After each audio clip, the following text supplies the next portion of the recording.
నశించుచున్న సువర్ణం. ఇప్పుడు మన కాలంలో ఇప్పుడు మనం వాడే చైన్లు మోడల్ ఒక 30 సంవత్సరాలు వెనక్కెళ్ళండి.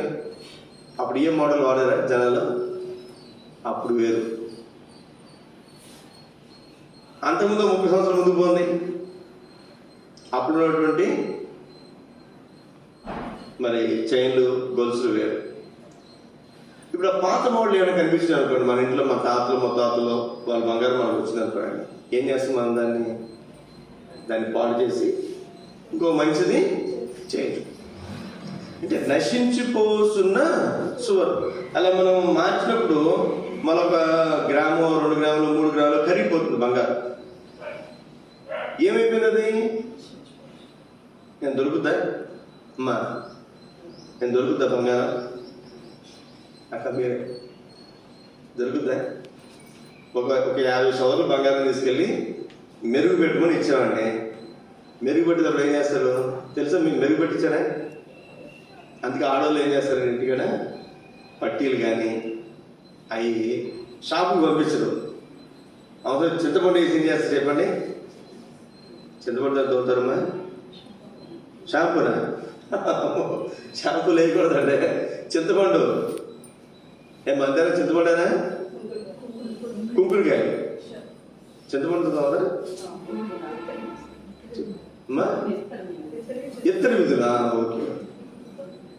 పాతకాలంలో ఏం చూశాను నేను, చింతపండుతో కొన్ని అవుతారు, కుంకుడుకాయలతో కొన్ని రకరకాల. ఎందుకని పట్టీలు లేకపోతే బంగారము మెరుగు పెట్టించడానికి షాప్కి ఎందుకు తీసుకెళ్ళరు? మెరుగు పెడితే ఏమవుతుందమ్మా? మెరుగు పెట్టాలంటే ఏం చేయాలి? కొంచెం దానికి వేడి తగలాలి. మనం గ్యాస్ సిలిండర్ దగ్గర గ్యాస్ మంట వస్తుంది సరే, సన్నగా పెన్లా ఉంటుంది, అందులో ఫోర్స్గా వస్తుంది, చాలా ప్రెషర్తో వస్తుంది. గ్యాస్ ఏ విధంగా స్మెల్ వస్తుందో అట్లా అందులోంచి మంట వస్తుంది. దాంతో అట్లా ఎట్లా అంటే పైన మసాలా అంతా కూడా కరిగిపోతుంది. మరి ఆ కరిగిపోయిన బంగారం ఎక్కడికి పోయింది చెప్పండి? ఒక 50 సవర్లు తీసుకెళ్ళాము, 1 గ్రామ్ కరిగింది అనుకుందాం ఉదాహరణకి, 1 గ్రామ్ 5,000 అనుకుందాం ఉదాహరణకి, 6,000. ఈ బంగారం ఎక్కడికి వెళ్ళిపోయింది? ఏమో ఎడిపోయింది తెలియదు మనకి. షాప్ వాడికి లాభం కాదు, వాడేం దాచుకోడు, దాన్ని మనకే దొరకదు, పోతుందని. నశించిపోతున్న సువర్ణము, అది మెరుపు రావాలంటే ఆ బంగారం కూడా ఏం చేయాలమ్మా? తీసుకెళ్ళి అగ్నిలో వేస్తేనే, అగ్నితో కాలుస్తేనే, మంట పెట్టి కాలుస్తేనే మశానం ఏమవుతుంది? పోతుంది. దానికంటే అమూల్యమైన మన విశ్వాసం. మన విశ్వాసం ఎట్లాంటిదంట? బంగారానికైనా మనం ఇప్పుడు చూసే, నేను 40 సంవత్సరాల క్రితం 5,000 బంగారం అంతే కదండి. 5,000 2000 వరకు కూడా 5,000, 6,000, 7,000. 2002లోనూ 2010లో వచ్చేసరికి 10,000, 15,000, 20,000, 40,000, 80,000, దగ్గర 80,000 దాకా వచ్చేసి. ఈ బంగారము నశించిపోవచ్చినటువంటి సువర్ణం ఇది. అప్పుడు 5,000 కొన్నారు, ఇప్పుడేమో 80,000 కొంటామన్నారు. తర్వాత 1,00,000 అయిపోయినా మనం దాన్ని ఆశ్చర్యపోవస్తుంది. దానికి ఇంత అని వెలిస్తే చచ్చినట్టు బంగారం మనకి ఇవ్వాల్సింది. ఏమంటే కుదురుదా? కుదరదు. 8 లక్షలు తీసుకెళ్ళామంటే 100 గ్రాములు ఇవ్వాల్సింది, 1 కేజీ ఇవ్వాల్సింది. 80 లక్షలు తీసుకెళ్తే అది మూల్యము చెల్లించగలిగినటువంటిది, వెల చెల్లించగలిగినటువంటిది. కానీ ఇక్కడ రాయబడినటువంటి మాట ఏంటి? దానికంటే అమూల్యమైన మీ విశ్వాసము. అమూల్యము అంటే ఏం చెప్పండి? మూల్యము, వెల చెల్లించలేనటువంటిది. బంగారానికైనా రేటు ఉందంట, ఎంత అని రేటు మనం కొనగలం, వెండి కొనగలం, ఇంకోటి కొనగలం. విశ్వాసం నాకు లేదండి, నేను వెంకటమ్మ దగ్గరికి వెళ్ళి, అయ్యా నాకు 1 కేజీ విశ్వాసం అంటే ఇస్తాడు ఆయన. అక్క వాళ్ళ దగ్గరికి వెళ్ళి, అమ్మా నాకు కొంచెం విశ్వాసం తక్కువ ఉందమ్మా, ఓ తవడు, మనం బియ్యం అడుగుతాం కదా, ఓ తవ బియ్యం, ఓ తవడు పంచుతారు అడుగుతాం కదా, అట్లా ఓ తవ నాకు విశ్వాసం అంటే ఇస్తారా? ఇది వెల కట్టలేనటువంటిది, మూల్యము చెల్లించలేనటువంటి. సోదరి ఈ మధ్యాహ్నకాల సమయంలో మనం గమనించాల్సినటువంటి మాట, విలువ కట్టలేనటువంటి అమూల్యమైనటువంటి మన విశ్వాసము అగ్ని పరీక్షల వలన ఏం చేయబడుతుందంటే, చూడండి 9వ వచనం, నశించిపోతున్న అగ్ని పరీక్షలు శుద్ధపరచబడుతున్నది కదా, దానికంటే అమూల్యమైన మీ విశ్వాసం ఈ శోధనల చేత పరీక్షకు నిలిచిందై యేసుక్రీస్తు ప్రత్యక్షమైనప్పుడు మీకు మెప్పును మహిమయో ఘనతయో కలుగుటకు కారణములను. ఇక్కడ మనం గమనించాల్సినటువంటి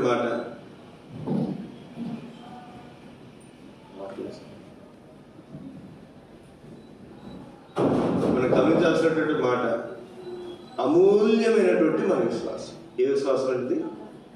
అమూల్యమైనటువంటి మన విశ్వాసం. ఇది పరీక్షకు నిలిచినదే. శోధనల చేత, పరిశోధనల చేత ఇదేం చేయబడుతుందంటే మెరుగు పెట్టబడుతుంది.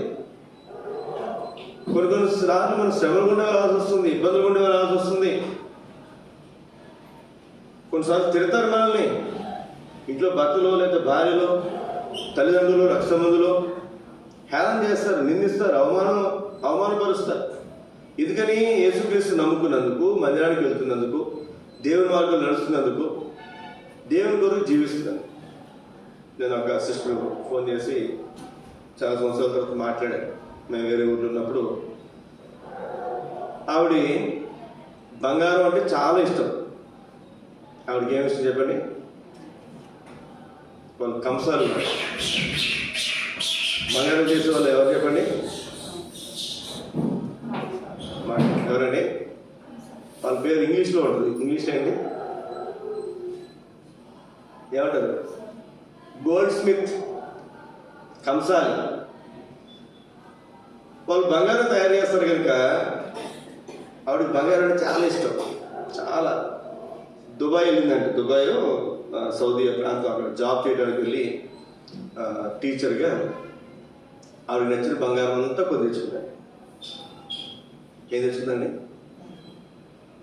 దుబాయ్ నుంచి వచ్చి బంగారం ఎంత కొని తెచ్చుకోవచ్చు మనం.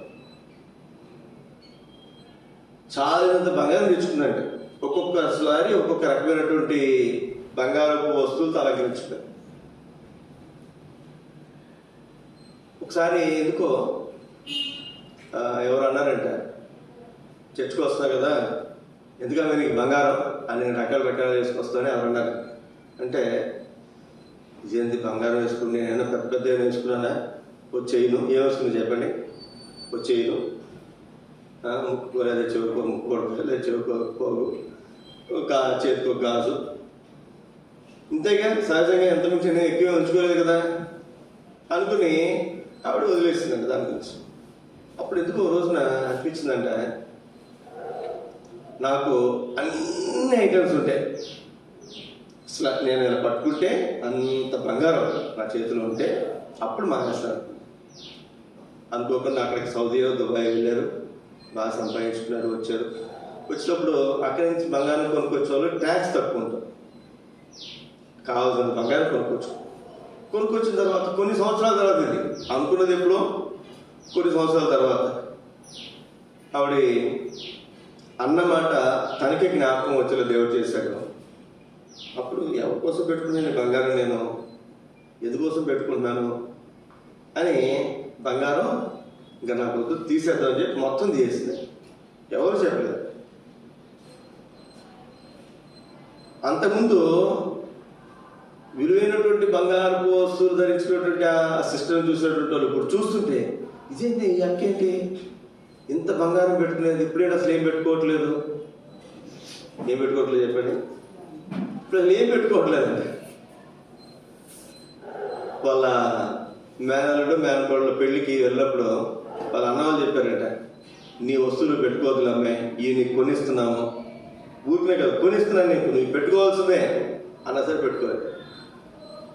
ఈ కొని నీకు ఇస్తున్నా, నువ్వు పెట్టుకుని నువ్వే చేసుకునేసరికి కొనుక్కో, తీసుకోలేదు. మనం వదులుతాము, ముక్కు పడకూడదు అవ్వాలి కదండి.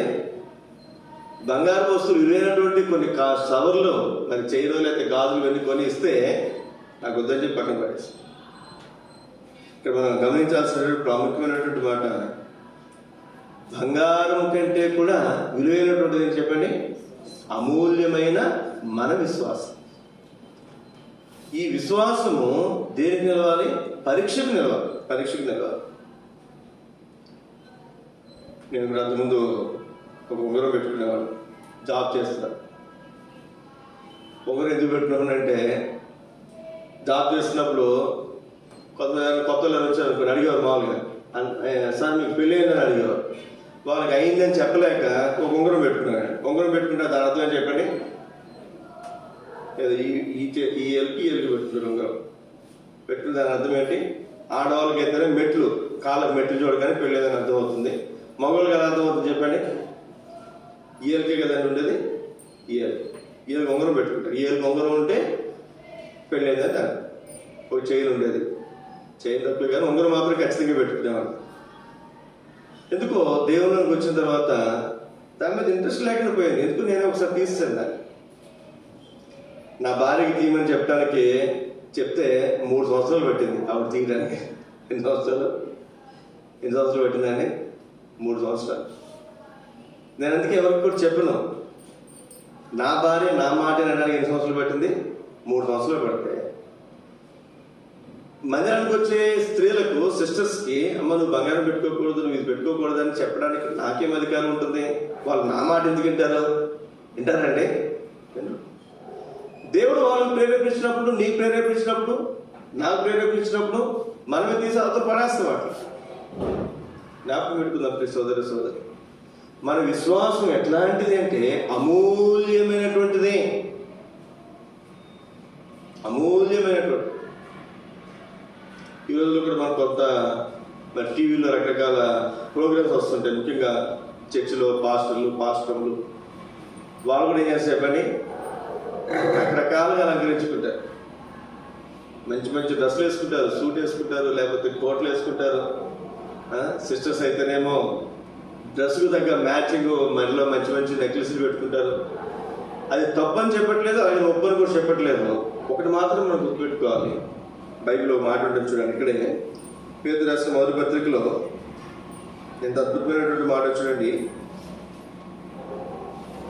3వ అధ్యాయము 3వ వచనం. జడలు అల్లుకొనుటయు, బంగారు నగలు పెట్టుకొనుటయు, వస్త్రములు ధరించుకొనుటయు అను వెలుపటి అలంకారము మీకు అలంకారముగా ఉండక. చదవండి.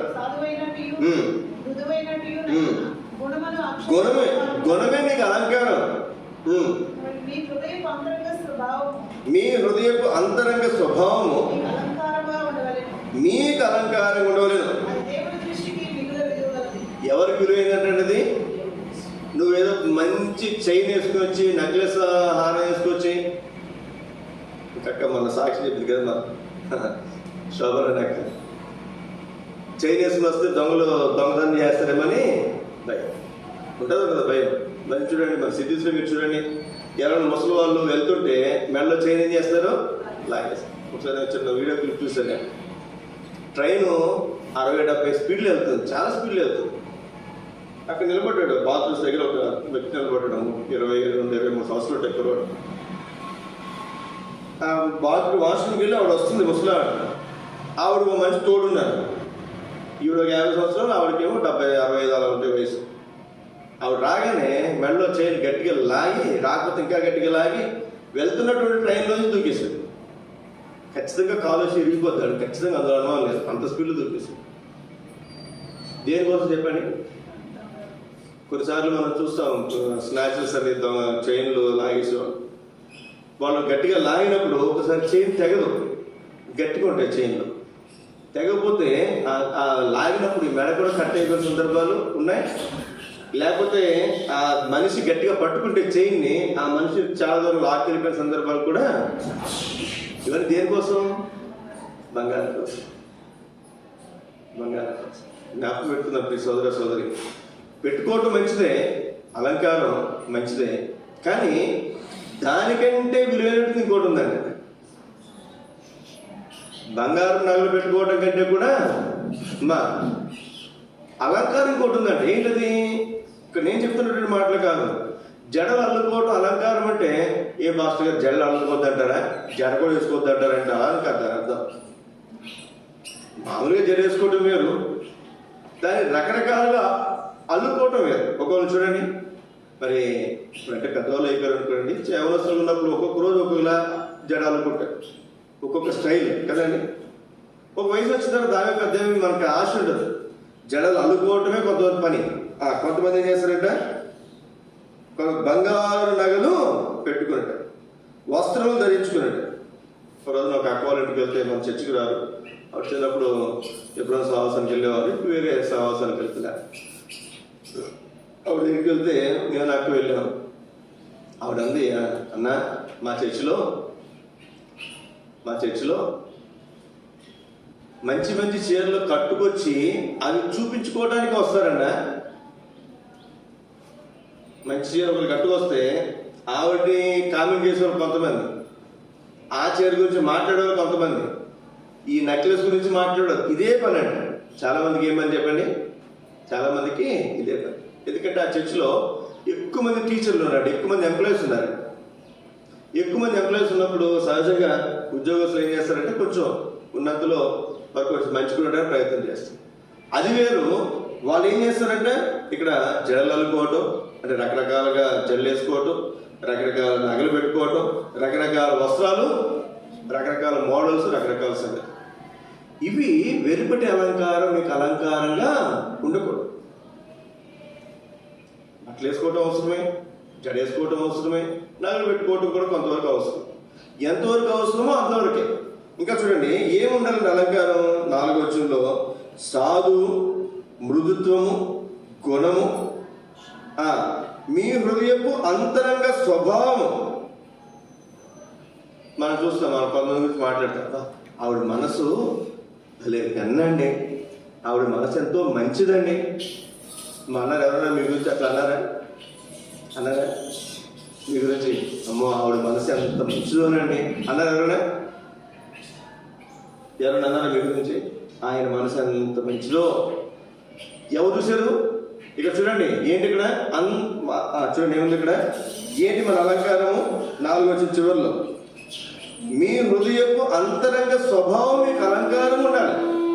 నా హృదయం యొక్క అంతరంగ స్వభావం పలానా ఆయన మనసు అండి ఎంత మంచిదోనండి, పలానా ఆవిడ మనసు అండి ఎంత మంచిదోనండి. ఈరోజు కాదు రేపేం తెలుస్తుంది తెలియదా? కొంతమంది చూసి అమ్మ చూడటానికి మాత్రం మెత్తగా ఉంటాడండి, మెత్తగా ఉంటుందండి, కానీ అమ్మో ఆవిడ మనసు చాలా కఠినం అండి అనేవాళ్ళు లేక. ఇవి మనకేముండాలంట, అలంకారంగా ఉండాలంట. 4వ వచనం చివరిలో అది దేవుని దృష్టికి మిగిలిన విలువ గలది, మిగిలిన విలువ గలది. అంటే మధ్యాహ్నకాల సమయంలో బంగారం కంటే విలువైనటువంటిది మన విశ్వాసము. ఇది చాలా ప్రాముఖ్యమైనటువంటిది. ఇప్పుడు రండి, ఒక ప్రాముఖ్యమైనటువంటి సంగతి మీకు జ్ఞాపకం చేయాలని కోరుతున్నాను. పేతురు రాసిన మొదటి పత్రిక 1వ అధ్యాయం 4వ వచనం చదవండి. 3-4 కలిసి ఉన్నాయి. ఇక్కడ 5వ వచనం మొదటిగా మనం చదువుతున్నాను. కడవరి కాలమందు బయలుపరచబడుటకు సిద్ధముగా ఉన్న రక్షణ మీకు కలిగినట్లు విశ్వాసము ద్వారా దేవుని శక్తి చేత కాపాడబడు మీ కొరకు. మనం ఎలా కాపాడబడుతున్నామంట? విశ్వాసము ద్వారా దేవుని శక్తి చేత కాపాడబడుతున్నాం. ఆశీర్వాదంలో ఒక భాగము దేవుని కాపుదల. ఈ కాపుదల ఏంటిది? విశ్వాసము ద్వారా దేవుని శక్తి చేత మనము కాపాడబడుచున్నాము అని చెప్తూ ఏం కాపాడుతున్నాడంట? 4వ వచనం నేను చదువుతున్నా. మృతుల నుండి యేసుక్రీస్తు తిరిగి లేచుకున్న మధ్యలో నుంచి జీవంతో కూడా నిరీక్షణ మనకు కలుగునట్లు, అనగా అక్షయమైనది, నిర్మలమైనది, వాడబారనిది అయిన స్వాస్థ్యం మనకు కలిగినట్లు ఆయన తన విశేష కనికరం చొప్పున మనల్ని మరలా జన్మింపచేశాను. ఏంటంటే దేవుడు విశ్వాసము ద్వారా దేవుని శక్తి చేత మనల్ని కాపాడుతున్నాడు. దేని కాపాడుతారు? 5వ వచనం, విశ్వాసం ద్వారా దేవుని శక్తి చేత కాపాడబడు మీ కొరకు ఆ స్వాస్థ్యము పరలోకమందు భద్రపరచబడు. ఒక స్వాస్థ్యం ఉందంటే దీన్ని కాపాడుతున్నాడు దేవుడు. దేన్ని కాపాడుతాడండి? స్వాస్థ్యాన్ని కాపాడుతాడు. ఈ స్వాస్థ్యం ఎక్కడుంది? పరలోకమందు భద్రపరచబడదు. పరలోకంలో భద్రపరచబడినటువంటి ఈ స్వాస్థ్యం ఎట్లాంటిది? 4వ వచనం రాయబడింది కదా, అక్షయమైనది, నిర్మలమైనది, వాడబారనిది. అక్షయం క్షయమైపోదు, బంగారమైన క్షయమైపోతుంది. ఆ స్వాస్థ్యము క్షయం కానిది. రెండవది నిర్మలమైనది. మూడవది వాడబారనిది. పువ్వు ఉందనుకోనండి, చెట్టు దగ్గర ఉన్నంతసేపు బాగానే ఉంటుంది, కోసేమనుకోనండి సాయంత్రం ఏమవుతుంది? వాడిపోతుంది. ఈ స్వాస్థ్యము దేవుడు మనకి ఇచ్చే స్వాస్థ్యము వాడబారనిది. ఇప్పుడు కొన్ని విషయాలు మీకు జ్ఞాపకం చేస్తాను నేను. కొన్ని విషయాలు కొరింథీయులకు రాసిన మొదటి పత్రిక 9వ అధ్యాయం 24-25 వచనాలు. కొరింథీయులకు రాసిన మొదటి పత్రిక 9వ అధ్యాయం 24-25 వచనాలు.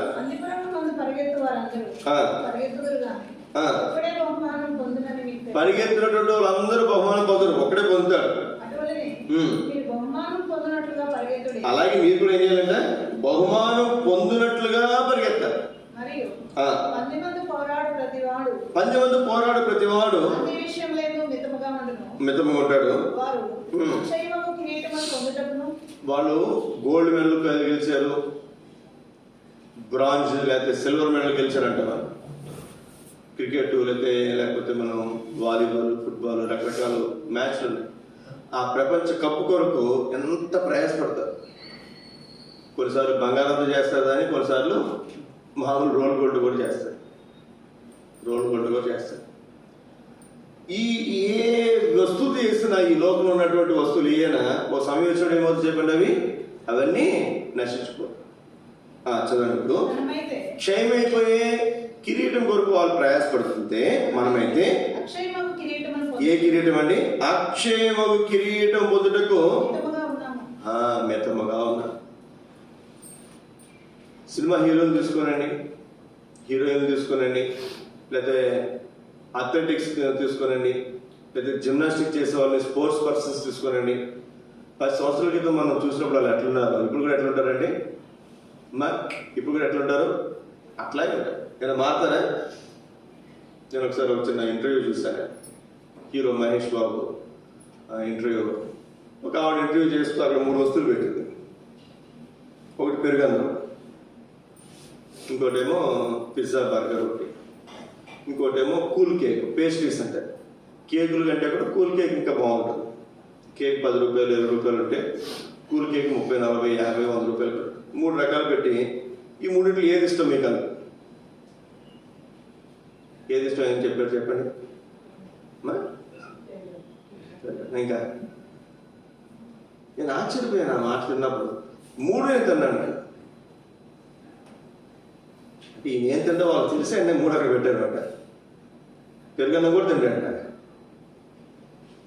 పిజ్జాలు, బర్గర్లు తింటాడంట. ఇక్కడేమో కేకులు, కూల్ కేకులు, పేస్ట్రీస్ ఏమి తింటాడు. ఇప్పుడు నాకంటే పెద్ద వయసు ఉంటుంది కదా అండి, అవునా? సినిమా హీరోలు మనం చూస్తాం, క్రికెటర్స్ని కూడా మనం చూస్తాం, వాలీబాల్ ప్లేయర్స్ని మనం చూస్తాం, జిమ్నాస్టిక్స్ చేసే వాళ్ళు మనం చూస్తాం, పరుగు పందెంలో పరిగెత్తే వాళ్ళు మనం చూస్తాం. వాళ్ళు చూడండి ఎంత చక్కగా ఉంటారు వాళ్ళు. ఎందుకని? మితముగా ఉంటారు. ఎలా ఉంటారండి వాళ్ళు? మితం అంటే పరిమితం. మనకి ఆకలేసింది అనుకోండి, ఆకలేసింది అనుకో, అసలు పక్కన కూడా ఉంచాం, మీకు వెనకాల కూడా మనం ఉంచాం. జూనియర్ ఎన్టీఆర్ తెలుసు కదా మీకు, నా తాత ఎన్టీ రామారావు పొద్దున్నే లేచిన తర్వాత ఒక నాటుకోడిని నెయ్యిలో వేయించుకుని తింటాడు. ప్రతిరోజు నాటుకోడి తింటాడు పొద్దున్న టిఫిన్కి ముందు 4:30 6 తినేసి వెళ్ళిపోతాడు షూటింగ్. జూనియర్ ఎన్టీఆర్ ఒకసారి నేను విన్నాను, అంటే మీరందరూ పరిశుద్ధులు కాబట్టి సినిమా హీరోల గురించి లేకపోతే స్పోర్ట్స్ మ్యాన్ గురించి అసలు వార్తలు మీరు వినరు కదండి. జూనియర్ ఎన్టీఆర్ ఆయన కొత్తగా వచ్చిన దినాల్లో రోజు నేను ఇంటర్వ్యూ ఇచ్చినప్పుడు నేను విన్నాను. హైదరాబాద్లో బావర్చి బిర్యానీ సెంటర్ ఒకటి ఉంటుంది. హైదరాబాద్ మొత్తంలో చాలా చాలా బాగుంటుంది. ఫ్యామిలీ ప్యాకెట్ ఉంది, ఫ్యామిలీ ప్యాకింగ్ ఉంటుంది. ఫ్యామిలీ ప్యాకెట్ అంటే 4 తినచ్చు. నాలాంటి వాళ్ళు ఎంతమంది తినొచ్చు? 4 తినొచ్చు. అతను ఒక్కసారి కూర్చొని ఒక్కసారి తినేస్తాడంట. 4 మనుషులు తినేది ఒక్కసారి కూర్చొని, మన పొద్దున్న కొంచెం సాయంత్రం కొంచెం కాదు, మళ్ళీ మిగిలితే కాదు, మిగిల్చుని కాదు, ఒక్కసారి కూర్చొని మొత్తం తినేస్తాడు. మరి ఇప్పుడు కనీసం నేను అనుకుంటాను ఒక బిర్యానీ కూడా తింటాం. ఎందుకని ఉన్నారు చెప్పండి వాళ్ళు అట్లా? మితముగా. ఎలా ఉండాలంటే మితముగా. కొంతమంది మనం చూస్తాం వెయిట్ పెరిగారంటే మొత్తం వాళ్ళు దేనికి పనికిరారు. అటు స్పోర్ట్స్ పర్సన్స్ ఆటలకు పనిచేయరు, సినిమా హీరోలు హీరోయిన్స్ వాళ్ళ సినిమాలు పనిచేయరు, ఇంకా వాళ్ళు దేనికి కూడా పనిచేయరు. కాబట్టి వాళ్ళు ఏం చేస్తారు, ఏది వాళ్ళ డైట్ స్పెషలిస్ట్ ఉంటాడు వాడు, ఆయన చెప్తాడు ఇందులో ఎక్కువ క్యాలరీస్ తినకూడదంటే మానేస్తారు, ఇవి తినకూడదంటే మానేస్తారు. మనం అట్లుంటామా? వాళ్ళు భౌతికమైనటువంటి సంగతుల కొరకు, కిరీటాల కొరకు, లేదా గొప్ప సంగతుల కొరకు, లోక సంబంధమైన సంగతుల కొరకు వారు మితముగా ఉంటే, నీవు నేనేం చేయాలంటే మనం పొందే కిరీటాలు ఎట్లాంటివి? క్షయము కానటువంటి కిరీటం.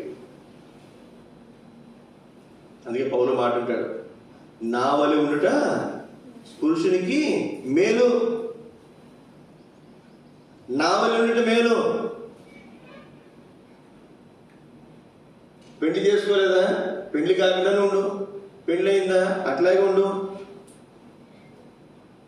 నా వలె ఉండుట మేలు అంటాడు.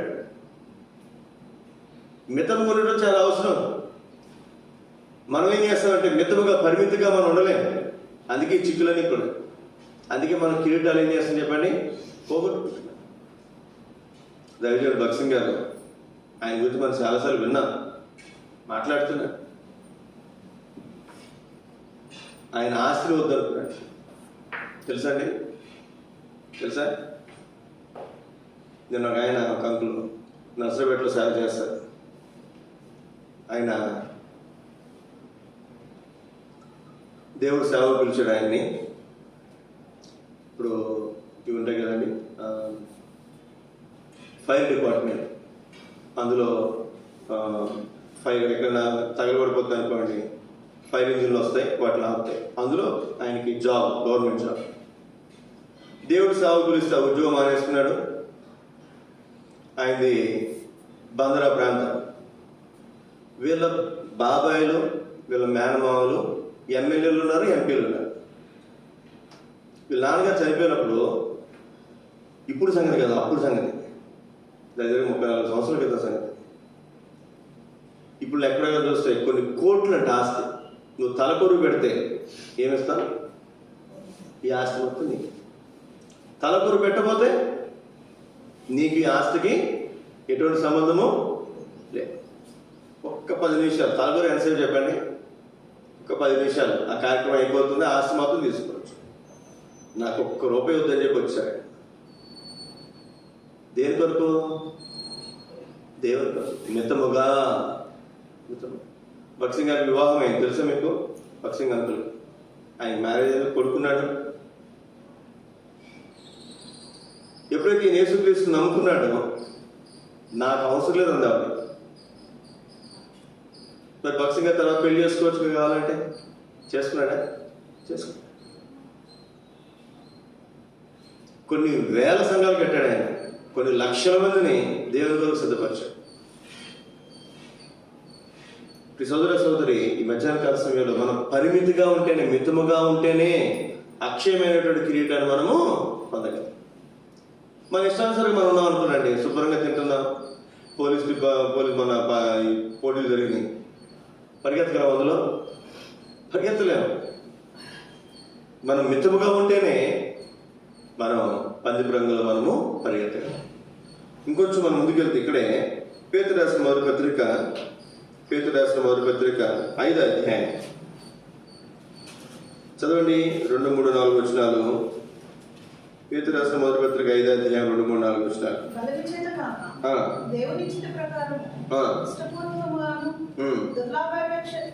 దుర్లాభము అపేక్షించకుండా సిద్ధ మనసుతో పై విచారణ చేయొచ్చు. ఇది ఒక మాట చెప్పాలంటే, ఇప్పుడు మేమున్నాం, మా దగ్గర ఉన్నటువంటి దేవుని మందిరానికి వచ్చే దేవుని బిడ్డలు, దేవుని సేవకులు, వీళ్ళని మేము జాగ్రత్తగా విచారించుకుంటూ జాగ్రత్తగా చూసుకోవాలి. మీరు అనుకుంటే ఫాస్ట్గా అప్లై చేసుకుని మీరు కూడా చూడవచ్చు. అన్న ఎట్లున్నారు, అక్క ఎట్లున్నారు, అంకులు ఎట్లున్నారు, ఆంటీ ఎట్లున్నారు, వాళ్ళ గురించి మీకు ఏదైనా ఇప్పుడు 2 వారాలు ఏదైనా రాలేదనుకోండి, మమ్మల్ని అడగచ్చు, అన్న అంకులు రాలేదేంటి, ఆంటీ రాలేదేంటి, ఈయన బాగాలేదా, ఈయన ఇబ్బంది. మనం ప్రార్థన చేస్తుంటే వాళ్ళ గురించి ఏం చేస్తాం, మనం పట్టించుకుంటాం కదండి. మనం ప్రార్థన చేయనప్పుడు పట్టించుకుంటామా? పట్టించుకుంటాం. ప్రార్థన చేయాలి. మంద గురించినటువంటి విచారణ మనకు ఉండాలి. మంద గురించినటువంటి విచారణ, మన చర్చకొచ్చిన వాళ్ళు ఎట్లున్నారు, వాళ్ళ యోగక్షేమాలు ఏంటి.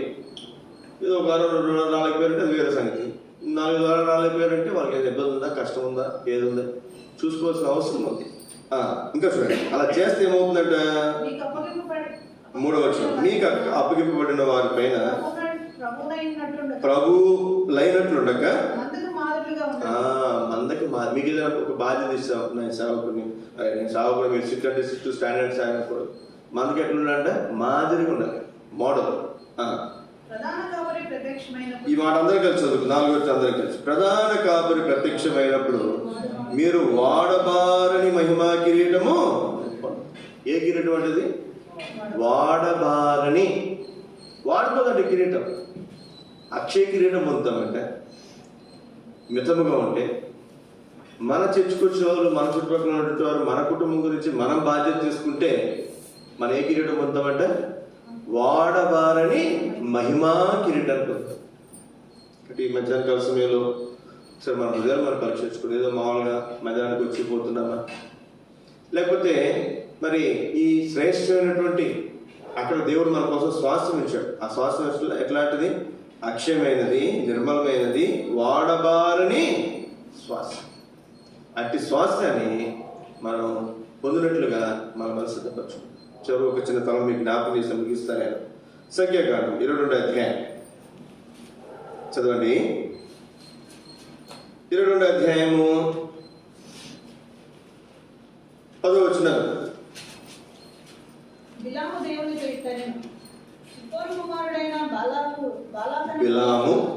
దేవునితో ఇట్లా అన్నాడు.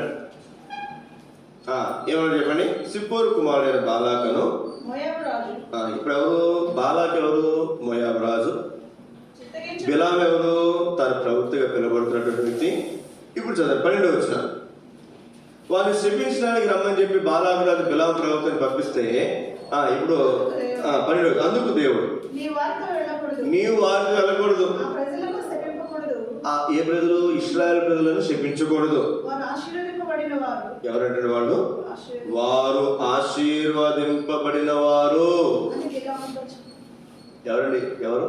ఇశ్రాయేలు ప్రజలు. ఎవరు? ఆశీర్వదించబడినటువంటి వారు. నిన్ను నన్ను శపించడానికి ఎవరైనా వస్తే దేవుడు ఒప్పుకోడు. వారు ఆశీర్వదించబడినటువంటి వారు. వారు నువ్వు శపించడానికి వీలేదు. చదవండి 23వ అధ్యాయం 19వ వచనం.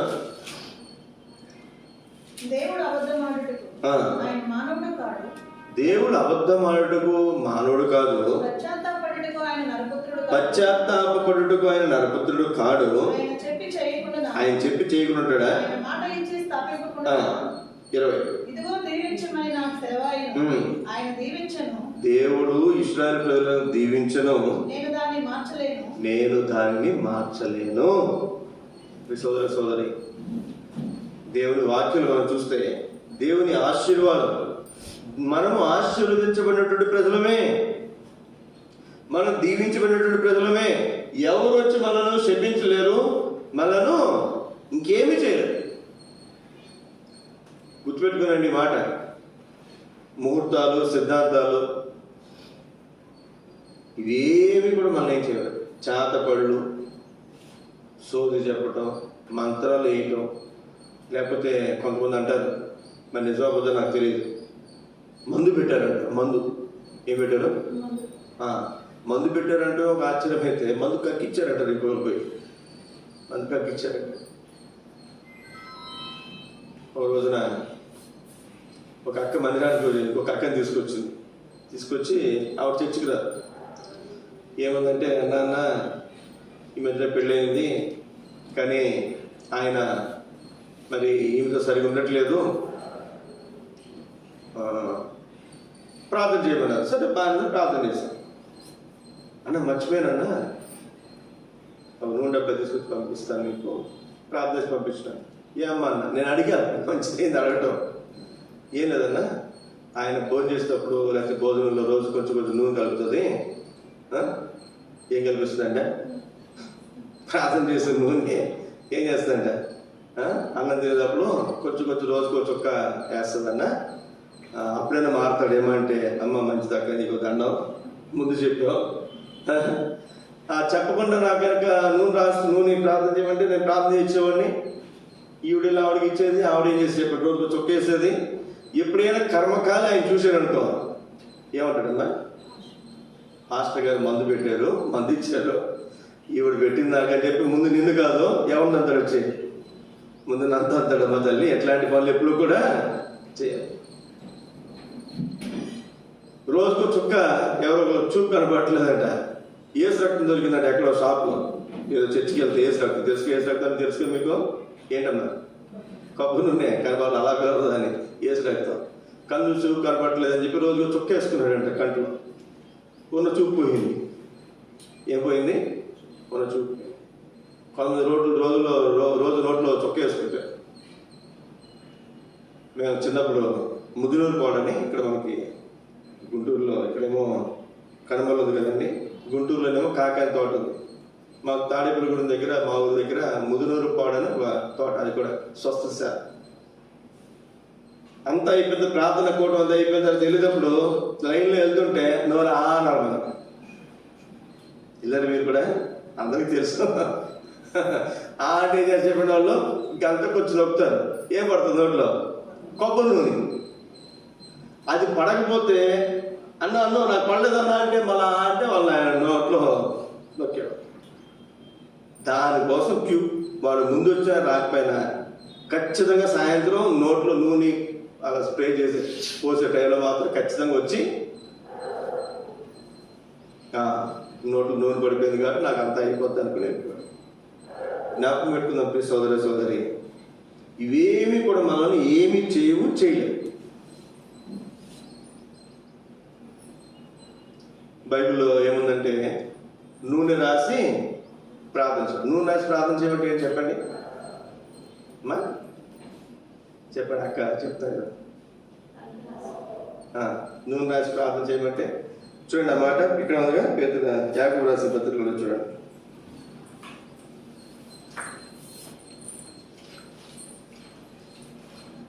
యాకోబు రాసిన పత్రిక 4వ అధ్యాయం 5వ అధ్యాయం చదువు 14 వచ్చినాము. మీలో ఎవరైనా రోగి అయి ఉన్నాడు, అతడు సంఘపు పెద్దలను పిలిపించుకోవాలి. వారు ప్రభువు నామమున అతనికి నూనె రాసి అతని కొరకు ప్రార్థన చేయవాలి. సంఘ పెద్దలు పిలిపించాలి. ఆ రోజుల్లో పాస్టర్లు సపరేట్గా ఏం లేరు. అపోస్తుల్ని పెద్దలను పిలిచేవారు. అపోస్తులు వాళ్ళే పెద్దలు, తర్వాత పరిచయాలు. ఇప్పుడు సేవకులు, ఇప్పుడు మేమున్న మందిరంలో మేము సేవకులు ఉన్నాం, కొంతమంది బాధికల సహోదరులు ఉంటారు. సంఘాల్లో కొన్ని సంఘాల్లో సేవకులు ఉండరు, ఓన్లీ బాధికల సహోదరులే సంఘాలు చూసుకుంటారు. సంఘంలో ఎవరుంటే వాళ్ళు సేవకులు లేకపోతే బాధికల సహోదరులు. మీకు ఏదైనా బాధనప్పుడు ఏం చేయాలి? మీరు అన్న మా భార్య వచ్చి ప్రార్థన చేయమంటే మేము మీ ఇంటికి వచ్చి ఏం చేయాలి చెప్పండి? నూనె రాసి ప్రార్థన చేయాలి. నూనె దేని చూపిస్తుంది? బైబిల్ ఇప్పుడు రాసింది కదండి, అది 2000 సంవత్సరాల క్రితం రాసింది బైబిల్ కదా. నూనె దేనికి ఉపయోగిస్తారు? మంచి సమరయుడు దొంగల చేత పట్టుకున్నటువంటి వ్యక్తికి ఏం రాశాడు చెప్పండి? ఏం రాశాడు? నూనె రాశాడు. నూనె ఆ రోజుల్లో అది వైద్యానికి ఉపయోగించే ఒక సాధన. నూనె రాయమని ఇప్పుడు కొబ్బరి నూనె రాయమని కాదు. ఒక రోజున పాస్టర్ గారు ఒక చోటుకి వెళ్ళారంటే, ఒక చోటుకి వెళ్తే తెలుగు బైబిల్ అయితే నూనె ఉంది, ఇంగ్లీష్ బైబిల్ ఏమంటుంది చెప్పండి? ఇంగ్లీష్ బైబిల్ ఏమంటుంది? ఆయిల్. ఏ ఆయిల్? Coconut oil. చెప్పండి. ఫ్రీడమ్ కూడా ఏమని పిలుస్తారు? మంచి నూనె కూడా ఏమంటారు? అదే ఆయిల్. సన్ఫ్లవర్ ఆయిల్ కదా. మనం పెట్రోల్ కొట్టించుకుంటాం, వాటిని ఏ బంకులు అంటారు చెప్పండి మనోరెడ్డి గారు? ఆయిల్ బంకులు. అది ఆయిలే. ఒక ఆయన ఊరు వెళ్తే ఆవిడేమో నూనె రాసి ప్రార్థన చేయమంటుందంట. ఈయన ఏం చేశాడు, అక్కడ కిరోసిన్ డబ్బా ఉంటే కిరోసిన్ డబ్బా అందులో అది కూడా ఆయనే కదా, కిరోసిన్ కూడా ఆయనే, అది తీసుకుని ప్రార్థన చేశాడు. ఆయన అంటే కొబ్బరి నూనె కాదండి, కొబ్బరి నూనెతోనే కాదు, అది పాతకాలంలో దేనికి ఉపయోగించేవాడు అంటే ఆయన్ని దేనికి ఉపయోగించేవాడు చెప్పి వైద్యానికి ఉపయోగించేవాడు. ఇప్పుడున్న టెక్నాలజీ అప్పుడు లేదు. ఇప్పుడు బ్రాందీ షాపులు వైన్ షాపులు అంటే మనం అప్పట్లో వైన్ అంటే ఏంటి, పాతకాలంలో ద్రాక్షరసం, అదే ద్రాక్షరసం ఆ రోజుల్లో. ఇప్పుడులాగా మందులు బ్రాందీలు విస్కీలు ఏం లేవు ఆ రోజుల్లో. అది మత్తును కలిగిస్తుంది వైన్. ఇక్కడ మనం గమనించాల్సినటువంటి ప్రాముఖ్యమైనటువంటి సంగతి విశ్వాసంతో చూడండి. అక్కడే కిందకి వస్తే 12 యాకోబు రాసిన పత్రిక 5వ అధ్యాయము 15 వచనం, విశ్వాసమైనటువంటి ప్రార్థన రోగిని స్వస్థపరచును, ప్రభు అతనిని లేపు. ఏంటి స్వస్థపరిచేది? విశ్వాసంతో కూడినటువంటి ప్రార్థన. నువ్వు నూనె రాసినంత మాత్రాన, లేదు నూనె రాయకపోయినంత మాత్రాన కాదు. ఎప్పుడన్నా కురేణ్ గారు అంటారు, తెలుసు కదా కురేణ్ అంటారు. ఇప్పుడు కూడా ఆదివారం అయిపోయింది ఇప్పుడు చూడలేదు, కానీ మేము అప్పుడు 10 సంవత్సరాల క్రితం ఆయన ఎప్పుడు వచ్చిన నూనె డబ్బా బైబిల్ బ్యాగ్లో పెట్టుకుంటారు. ఎవరు వచ్చినా బాగాలేదంటే మాత్రం నూనె చొక్కు చేతిలో వేసుకొని రాస్తారు. ఆయన ఒకసారి గుంటూరులో ఉన్నప్పుడు, అప్పుడు రాజారావు గారు దేవుని సేవకు ఉన్నాడు గుంటూరులో. ఒక ఆయన సేవ కొరకు వెళ్తున్నాడు, ఆయన కోసం ప్రార్థన చేయించడానికి అలాగ వచ్చారు కదా అని అంకులతో ప్రార్థన చేయిస్తుంటే, కురేణ్ గారు ప్రార్థన చేస్తుంటే రాజారావు అంకులు ఏమన్నారంటే, అన్నా చేయబెట్టి ప్రార్థన చేయన్నా. ఏం పెట్టి ప్రార్థన చేస్తున్నారు? మాట్లాడరు, చేయి పెట్టి ప్రార్థన చెప్పాడు ఆయన. కానీ ఇంక మరి విన్నారో మర్చిపోయారో తెలియదు, గుర్తు వినపడదో తెలియదు. ఆయన ప్రార్థన చేస్తుంటే ఈ రాజారావు అంకులు కురేణ్ గారు చేయి తీసుకొచ్చి ఆయన తలపై పెట్టి చేయించారు ప్రార్థన. మేము అక్కడ ప్రత్యక్షంగా అక్కడ మేము నవ్వుకుంటున్నాం.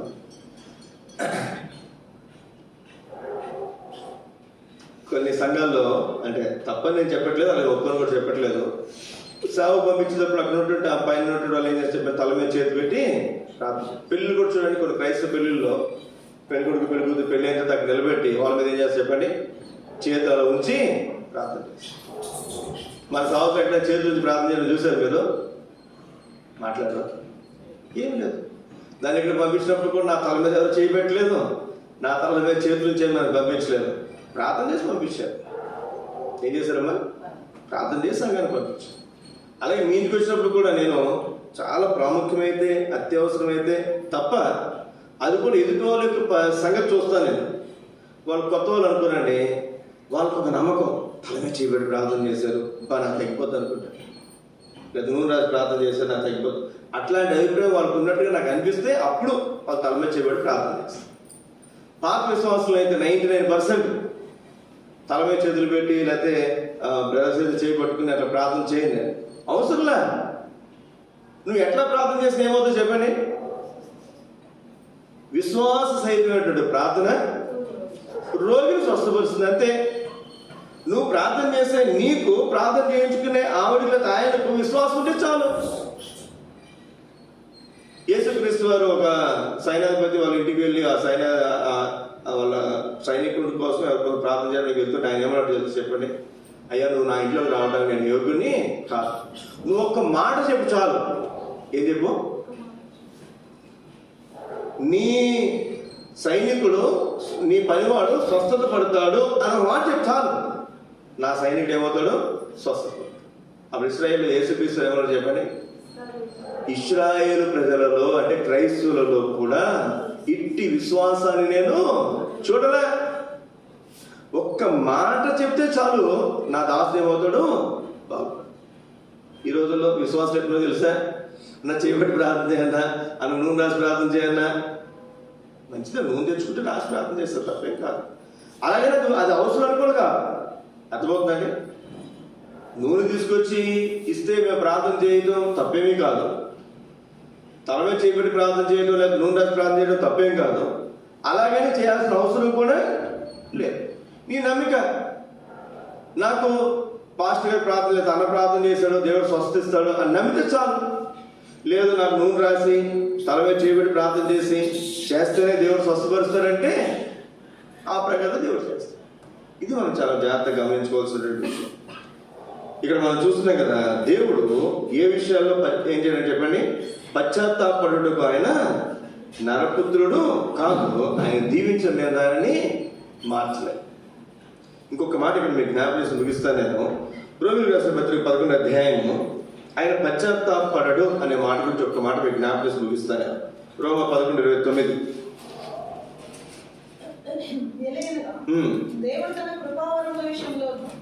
దేవుడు తన కృపావరముల విషయంలోను పిలుపు విషయంలోను ఏ విషయంలో పశ్చాత్తాపడ్డట? కృపావరాలు ఇచ్చే విషయాల్లో.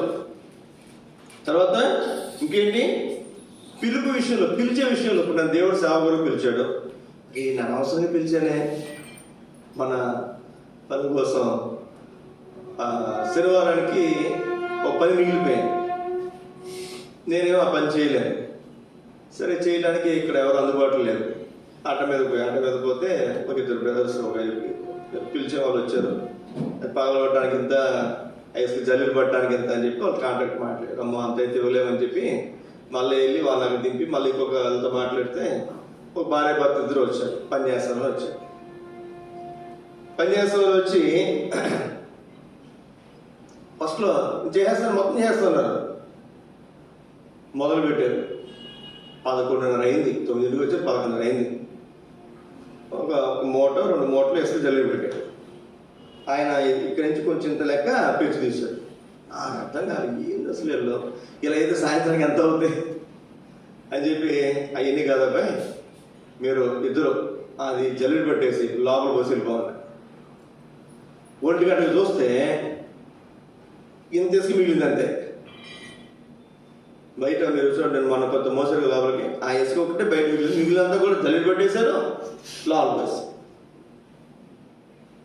వాళ్ళు 11:30 చూసినప్పుడు వీళ్ళని అనవసరంగా పిలిచాడే. ఏమనిపించింది?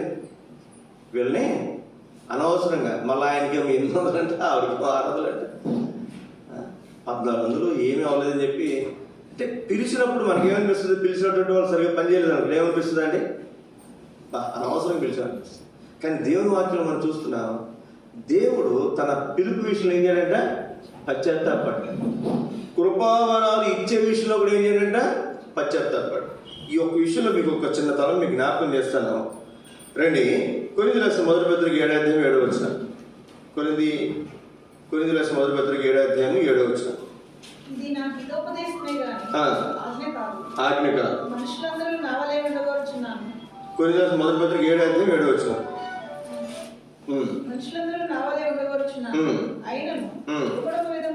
ఒకడు విధంగా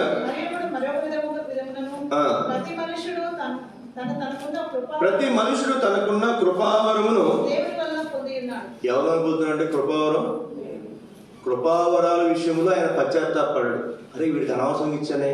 కృపావరం అంటే ఏంటి? మన టాలెంట్స్ అంట, కృపావరాలు అంట, తలాంతులు అంట, వాక్యం చెప్పటం, సువార్త చెప్పటం, ప్రార్థన చేయటం, ఆరాధన చేయటం, పాటలు పాడటం, వాయిద్యాలు వాయించడం, రకరకాల తలాంతులు, కృపావరాలు, ఇవన్నీ మనం కలిపి మాట్లాడుతుంటాం వాటి గురించి. ఇప్పుడు కృపావరం అనే మాట గురించి మనం చూస్తున్నాం. కృపావరాల విషయంలో ఆయన ఇచ్చినప్పుడు దాని గురించి అది అనవసరం, వీడికి కృపావరం ఇచ్చానే, ఈవిడికి అనవసరం ఇచ్చానే అని అనుకోండి. చూడండి, ఇది ఎవరి వల్ల పొందుతాం? మనం దేవుని వల్ల పొందుతాం. 2 కొరింథీయుల రాసిన 2వ పత్రిక 1వ అధ్యాయం 1వ అధ్యాయం 11వ వచనం.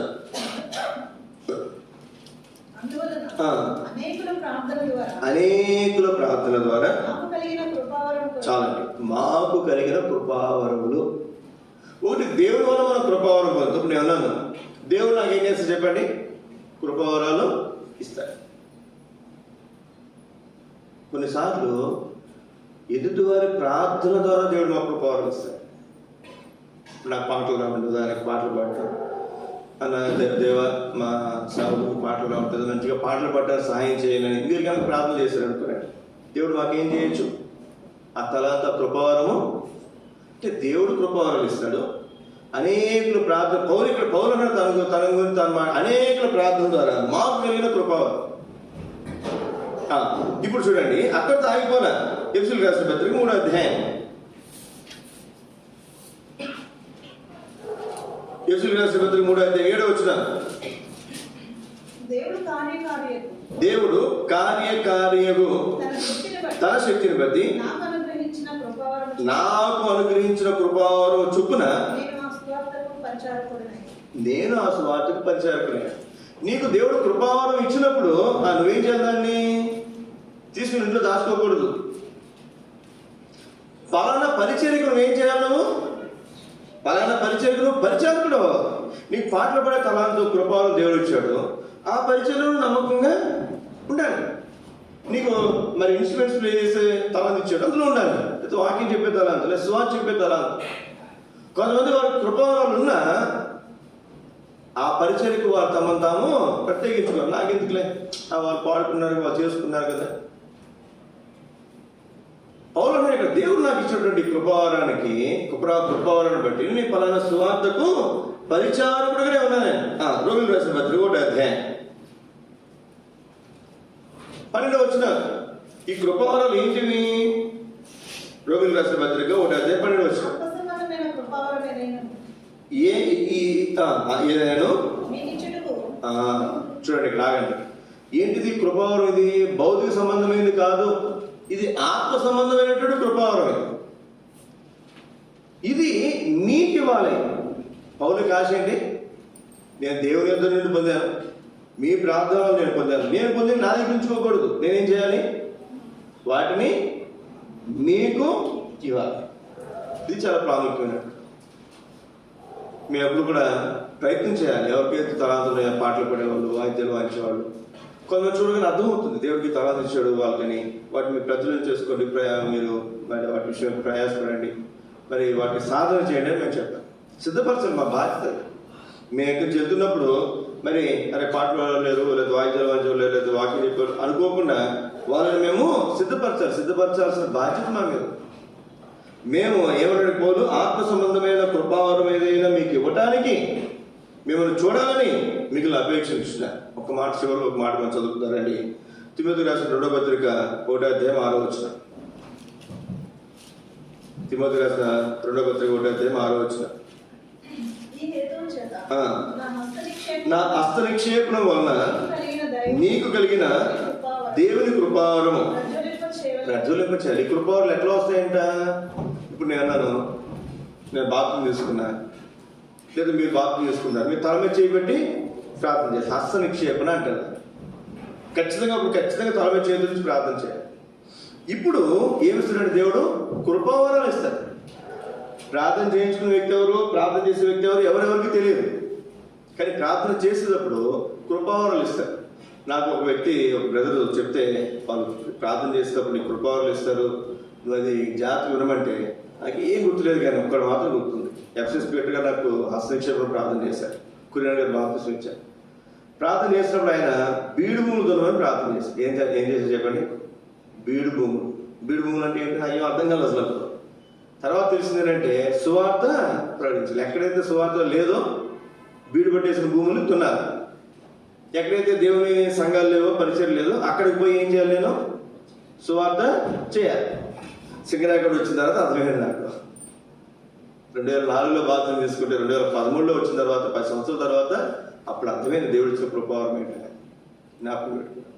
దీన్ని మనం ఏం చేయాలి? ప్రజలకు చేయాలి. మీరు చూడండి, దేవుని మహిమాతో చెప్తున్నా, నేను సింగరాయకొండలో కనీసం 2 సార్లు మనం సువార్త దండయాత్ర చేస్తాం ఖచ్చితంగా సంవత్సరాలు. ఏ సంఘంలో కూడా చిన్న సంఘాల్లో ఉండదు. చిన్న సంఘాలు ఎక్కడా కూడా, మనలాంటి సంఘాల్లో సంవత్సరాలు 2 సార్లు సువార్త దండయాత్ర ఎక్కడ ఉండదండి. 2 సార్లు. మన మండలంలో ఉన్నటువంటి గ్రామాలన్నీ కనీసం 7-8 సార్లు సువార్త చేస్తాం. కనీసం 7-8 సార్లు. దేవుడు కృపావరం అది. నేను దాన్ని ఏం చేయాలి? నేను ప్రజ్వలింపు చేయాలి. నా మనసు తప్పన ఉంటుంది ఖచ్చితంగా. ఎప్పుడు ఏంటి? ఖచ్చితంగా సువార్త చేయాలి. కనీసం 2 సార్లు సువార్త చేయాలి సంవత్సరాలు. కనీసం 3 రోజులు. ఒక్కో సువార్త దండయాత్ర కనీసం 40 నుంచి 60 వేలు ఖర్చు అవుతుంది. 40 నుంచి 60 వేలు ఖర్చు అవుతుంది. అయినా సరే ఏం చేయాలి? సువార్త చేయాలి. ఎందుకంటే దేవుడు నాకు ఇచ్చినటువంటి కృపావరం అది. అలాగే నీకు ఇచ్చిన కృపావరం ఏంటి? నువ్వు దాన్ని ప్రజ్వలింపు చేసుకోవాలి. ప్రజ్వలింపు చేసుకోవాలి. కాబట్టి మధ్యాహ్న కాల సమయంలో దేవుడు మనకి ఇచ్చినటువంటి కృపావరాలు అవి ఏంటో మనం తెలుసుకోవాలి. వాటిని మనం ఏం చేయాలి? ప్రజలకు చేయటం అంటే సాధన చేయాలి. అట్లా దేవుడు మనకు సహాయం చేయాలి కాక. మోకరించి ప్రార్థన చేసుకుందాం. బైబిల్లో మనం ఒక వ్యక్తిని చూస్తాం. మనం దేవుడు ఇచ్చినటువంటి తలాంతులు